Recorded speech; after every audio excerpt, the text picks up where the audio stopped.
Good morning. It is so lovely to see all of my friends from UU Redwood City and San Mateo here today. My name is Neela Patel. I'm a member at San Mateo and a leader of our anti-racist coalition, which is a co-sponsor of this service. March 2021. Hi, I'd like to speak to Tamara. I say, trying to hide the nerves in my voice and still sound genuine and open. Yes, I'm a volunteer with People's Action, calling about a ballot measure to change policing in Minneapolis. Based on a 30-minute training session to do deep canvassing, I'm speaking with voters using a script loosely, with the main goal of listening with curiosity. The opening question is, on a scale of 1 to 10, would you support a ballot measure to change policing in Minneapolis? Tamara says, oh, I don't have an opinion. You live in Minneapolis. Derek Chauvin is scheduled to be sentenced this week and you have no opinion about the police. I take a breath, calm myself, and let it go. Okay, I'm curious to know what public safety means to you, your family, and your community. This gets her talking about what we usually think about as safety. That is, safety of our persons from physical harm. I listen as she describes her street and hear her say she moved recently from Chicago. Oh, how did that move go for you? I ask. Now I'm way off the script, but we are having a real conversation. She opens up some more, tells me about where she lived in Chicago, then works her way around to sharing that she lived in Austria. How did you like Austria? It was really interesting. There, you didn't see all these homeless people, and if someone had a mental health problem, they could get care. 15 minutes into our call, here's my opening. Yes, I say, I'd love it if we could get closer to that here. Like you, I want to feel safe when I'm walking on the streets. To me, safety also means that my neighbor whose skin is much darker than mine, or my friend's kid who has mental health issues, will not need to be afraid of being killed by the police. Now we can have a conversation about this topic. And when I close by asking her how she feels about the ballot measure, she is now a 10, strongly in support of reforming how the police work in the larger context of safety. The conversation also sparks a reflection in me of what it means to feel safe. What I told her is true. What I don't say is that my skin color, this not white skin, made me feel very unsafe when I lived in Los Angeles from 1987 to 1993. Even before cell phone videos, the LAPD had a reputation for treating people with darker skin badly. And the acquittal of the 4 officers in the Rodney King beating in 1992 confirmed my suspicion I should never set foot in the Simi Valley. Do you feel safer knowing that the US is the most heavily incarcerated society in the world? I don't. Do you believe the $182 billion we spend every year to lock up nearly 1% of our adult population is good for us as a society? I do not.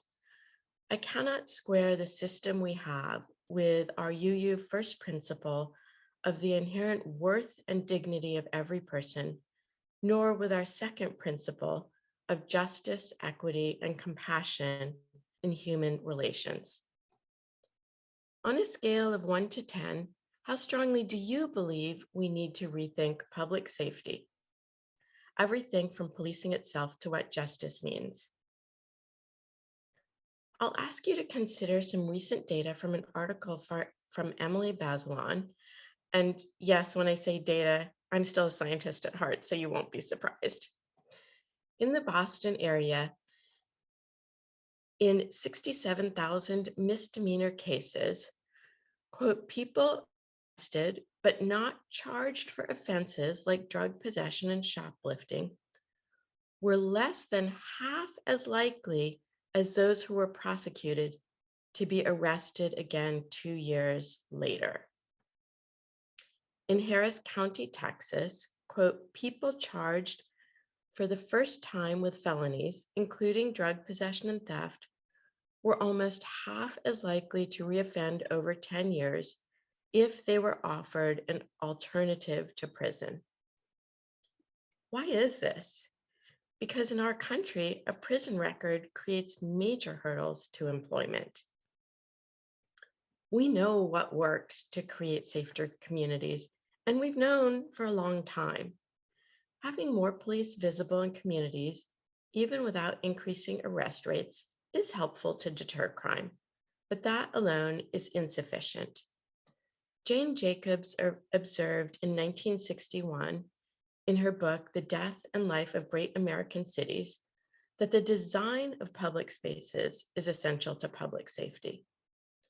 Crime also decreases with youth employment programs, mental health services, training people in neighborhoods to de-escalate disputes before they become violent, having schools where kids feel seen and can get the education they need. This is not rocket science.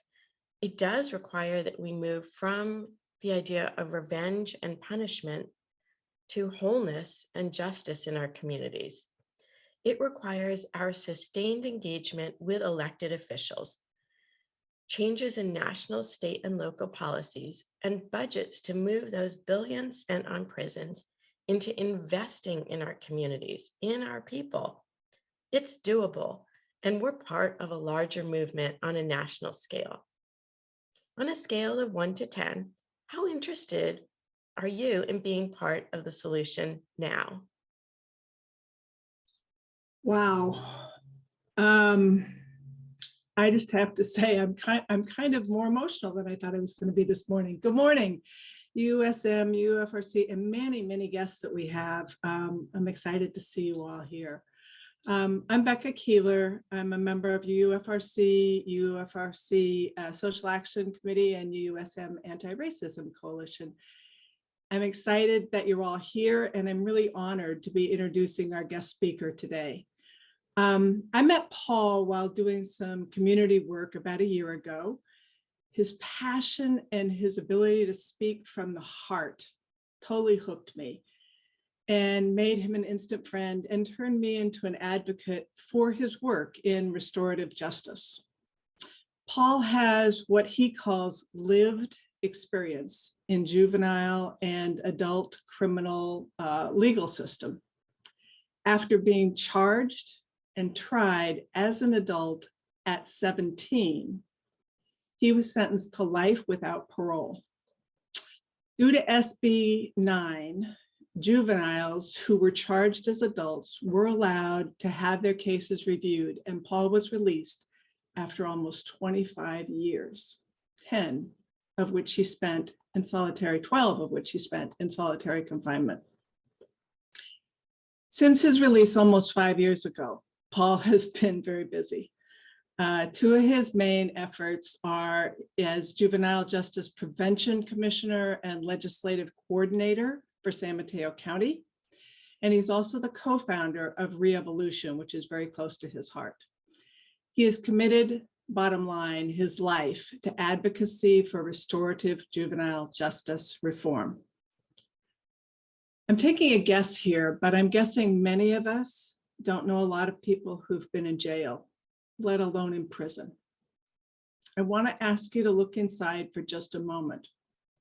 What do you think of when you think of those folks in jail or in prison? Who do you think they are?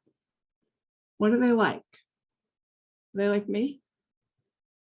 Are they like you? Are they like our kids?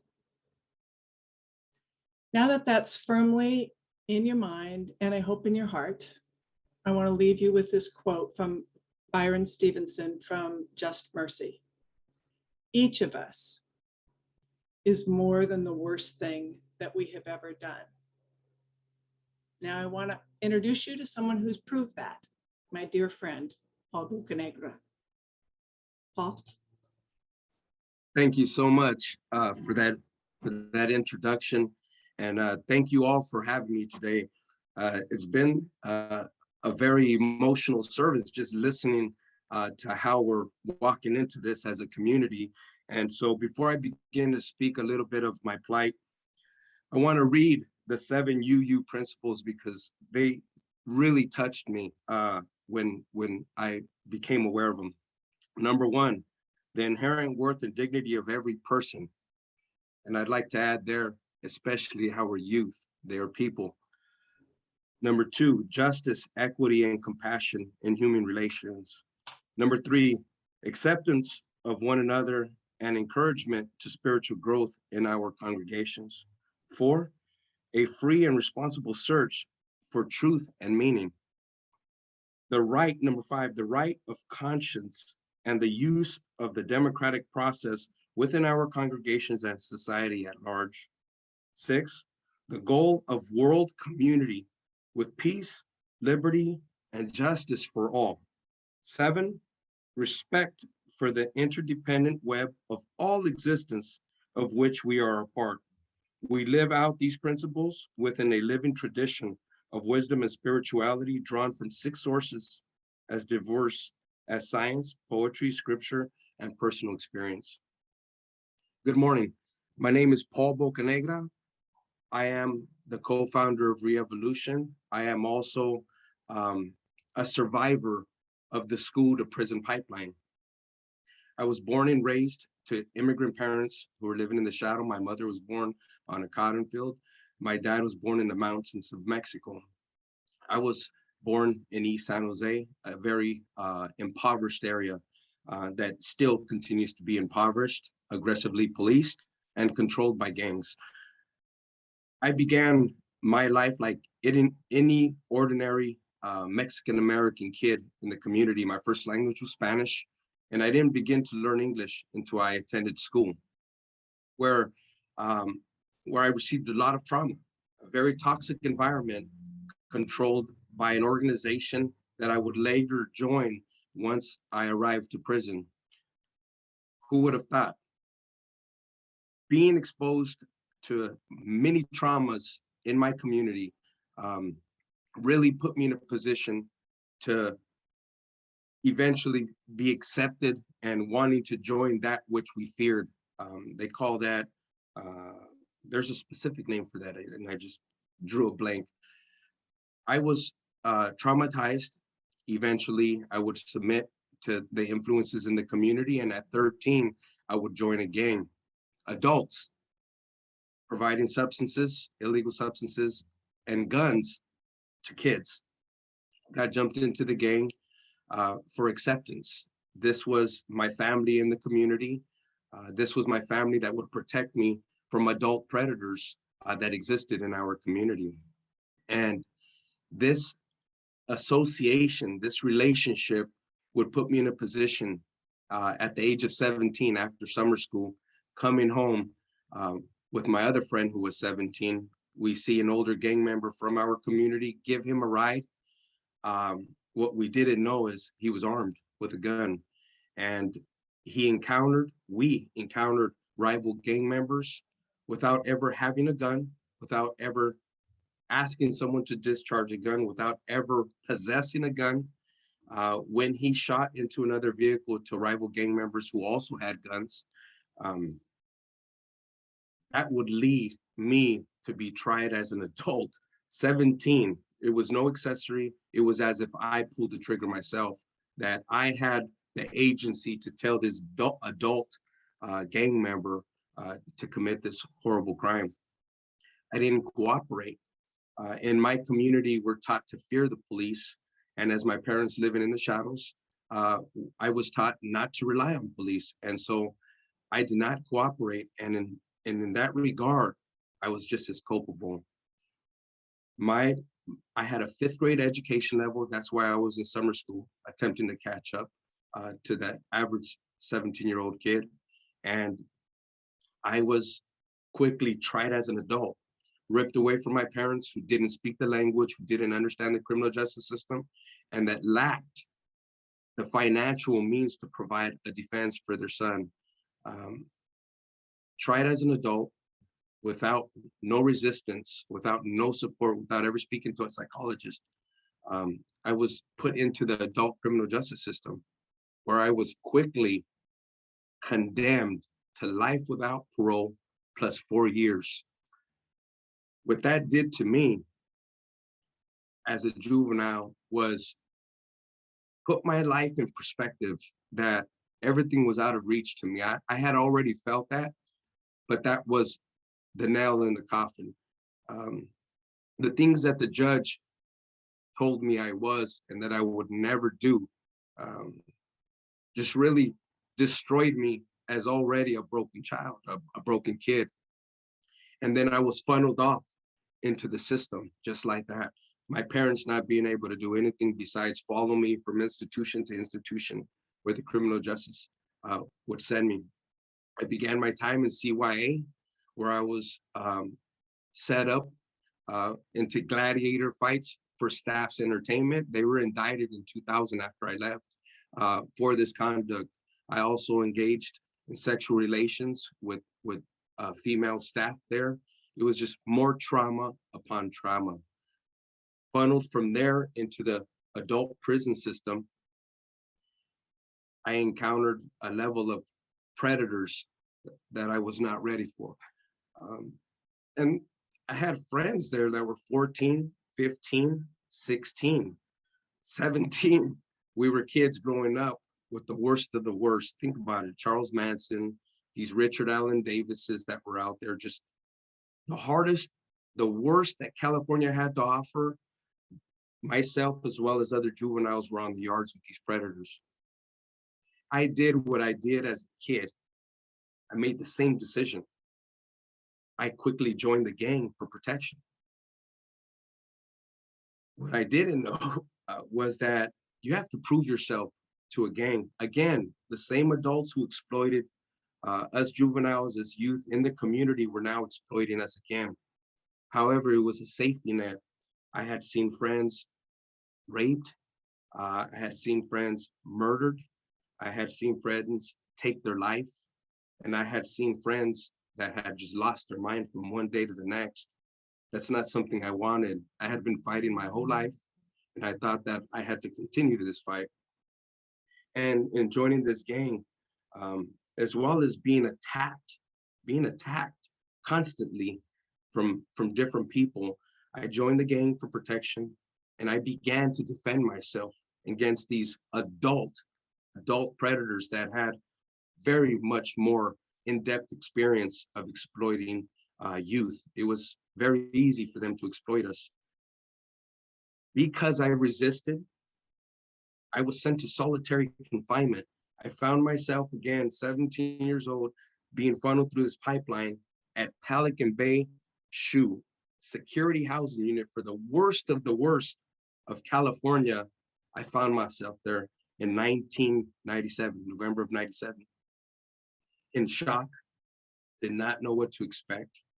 I encountered the same things: insanity, murder, violence, where I was again attacked. It was a constant cycle of violence. And I bring this because I was in 11th grade in summer school, trying to bring my credits up so I could graduate. And then I find myself in Pelican Bay SHU with the worst of the worst. Again, I didn't cooperate. For not cooperating, I would spend over a decade of my life in solitary confinement, reading every book you can think of. I would get my GED there through a pilot program, correspondence. I would receive an AA degree there through a pilot program in small business management, and I also received a certification in paralegal studies from the Blackstone School of Law that was in Texas, a correspondence course. I would eventually lose my mother. My mom passed away when I was there, which caused me to walk away from the gang. At that point, I made a decision that whether it costed me my life or not, I had to do something different. I had to try something different. And it took so much. It took so much. And it also took me reconnecting with my spirituality. I would eventually leave Pelican Bay in 2012 after all of these years there, and transferred to Blythe, California. While in Blythe, California, they passed a bill, Senate Bill 9, which allowed juveniles that were condemned to die in prison. No one ever checked in on us. No one ever wanted to, they didn't even track us as juveniles. We were adults according to the prison system. Human Rights Watch began to do work. They began to track us down. They made contact with us. And in 2013, they passed Senate Bill 9, which allowed me to petition the court for review. Again, this is my 22nd year into my incarceration, brutalized, exhausted, but determined to continue my fight to try to get out. I petitioned the court, returned back to court, where through an 11-month process, I had my sentence commuted to 29 to life, which allowed me to immediately petition to be sent home. It took me 2 years following that to make it home.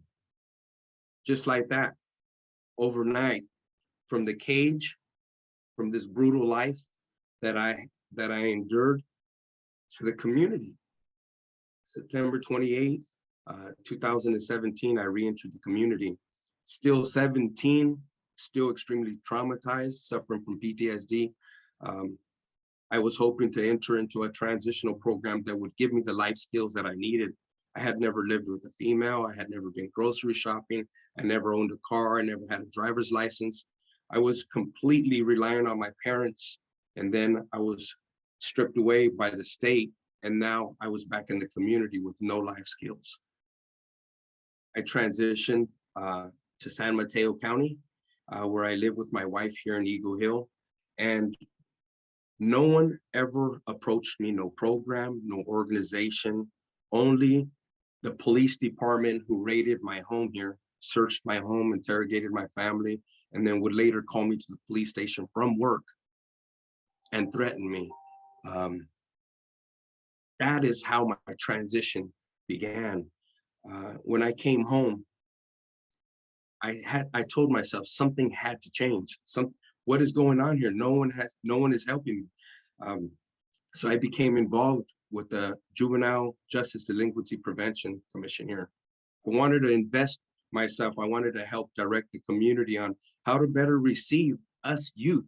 We're still youth in our heads, although we look, or we are 40. I was 42 when I came home. We are, but those expectations that were placed on the 42-year-old male were just unfair. And what I learned here in San Mateo County was that the cycle that had sucked me into the school to prison pipeline was very active here in San Mateo County, with police officers at our schools, schoolyards turning into DA referrals, aggressive policing of underserved communities. I was a victim of that when I came home. It just was a shock to me to find out. At the time was, I believe, 11 youths incarcerated in San Mateo County, all of them of color. Today, 19, every single one of them of color. We have 2 Black kids, 1 Polynesian, and the rest Hispanic.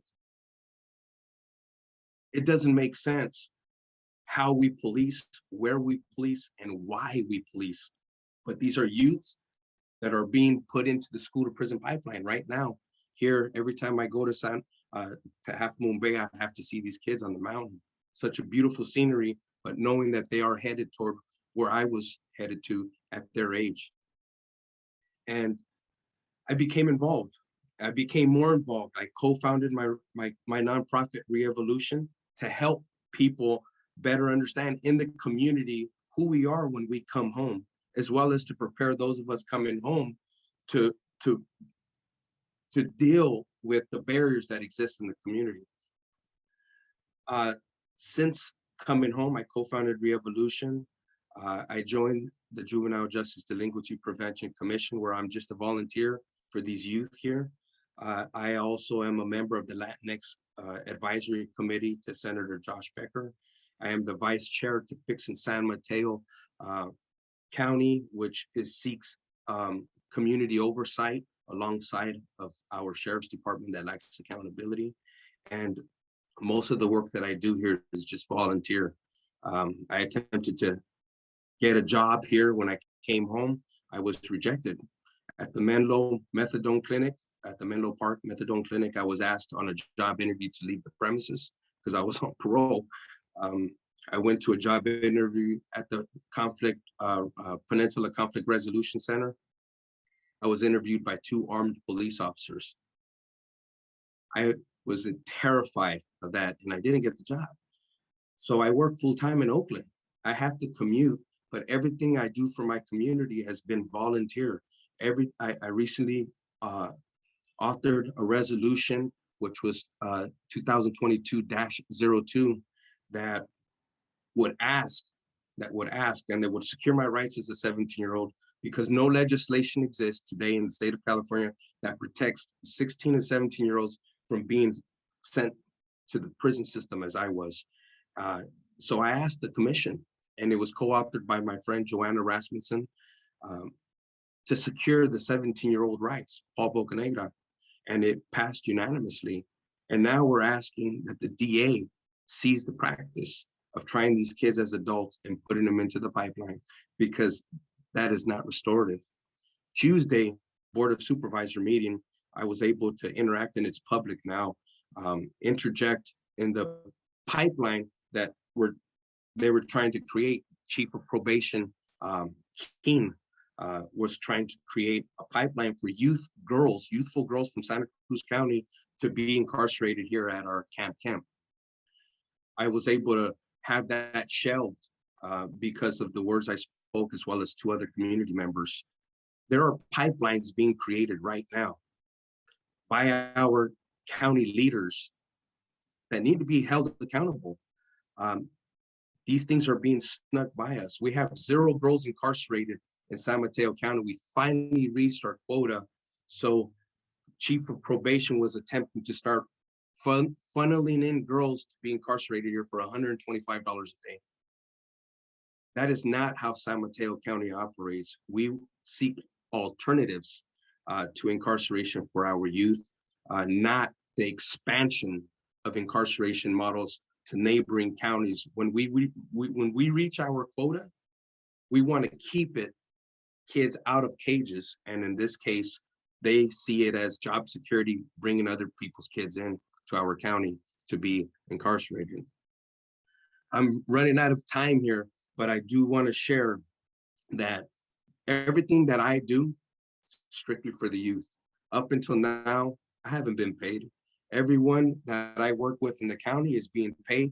I'm working on my free time. I pay myself very small because I recently partnered up with the CZI Foundation, who took notice of the work that I'm doing in my community, my volunteer work, and partnered up with me. And so I'm grateful to be holding my community circles, which some of your congregation members here today have joined, and preparing the community to be able to better receive people like myself. We're not representative of the second chance. Those are the adults who have made mistakes. I represent the first chance. I'm saying youth are youth. Youth should remain youth, and youth should be treated as youth. No person, no man, no system should be able to forfeit God's design. You cannot forfeit youth and say they are an adult, so I can condemn you. No system. We are the system. We created these systems. We don't forfeit God's work. Unfortunately, that is exactly what's taking place today. And we need to hold our leaders accountable, because while we are trying to find alternatives to incarceration, our leaders are trying to bring neighboring kids into our county to be incarcerated. That doesn't make sense. That is not restorative. Ripping kids away, as they did me, from my family, from my church, from my school, from my counselor, from my principal, they all came to testify. They took me away from all of that, from my support, and sent me off to these institutions. and it's still happening. San Mateo County funds their district attorney's office 3 times more than it does the private defender's office. Our district attorney has an immaculate record of convictions. Kids being plea bargained. Every kid of color in our adult-like cages at the YSC suffer mental illness. These kids are being plea bargained, offered deals to be released from these adult-like cages if they take a strike as an adult, meaning they will never become a police officer, they will never become a paramedic, they will never become a fireman. This is how we are treating our youth. So it is an honor for me to be able to come here and raise this awareness to my community. Right? This is a platform that I was provided by my community because of the work that I am doing. And I am so honored to be able to raise this awareness and hopefully gain support, not only a financial support that can help improve the work that I'm doing, but also become more involved with your board of supervisors, with your mayors, with your city council peoples, with the commission. We're looking to recruit commissioners now, juvenile justice delinquency and prevention commissioners, become more involved in what is happening with our youth. Because again, a schoolyard fight is a felony today to our district attorney Wagstaff. A fight in our juvenile hall, our YSC Youth Services Center that lacks any services there right now. There's been no vocation since its inception. That we provide that and stop doing the business that we are doing with these kids and treating them as adults. It's just inhumane. And I think it's just important that we begin to become more involved. And so thank you so much. I can speak all day about this. This is my passion. And I hope that, you know, speaking with my hands doesn't come across as anger. It is hurt that we are still doing this to our youth. It's my pain that keeps me motivated to advocating for our youth. So thank you so much for this opportunity. And I look forward to being able to answer some of your personal questions after this presentation. So please look me up, Re-Evolution. If you donate to the San Mateo County chapter. I am in charge of this chapter and the whole entire Bay Area. And I believe that that type of empowerment will allow me to stop having to work in Oakland and be able to just focus here on our youth and in our community. Thank you so much, and I will pass it on.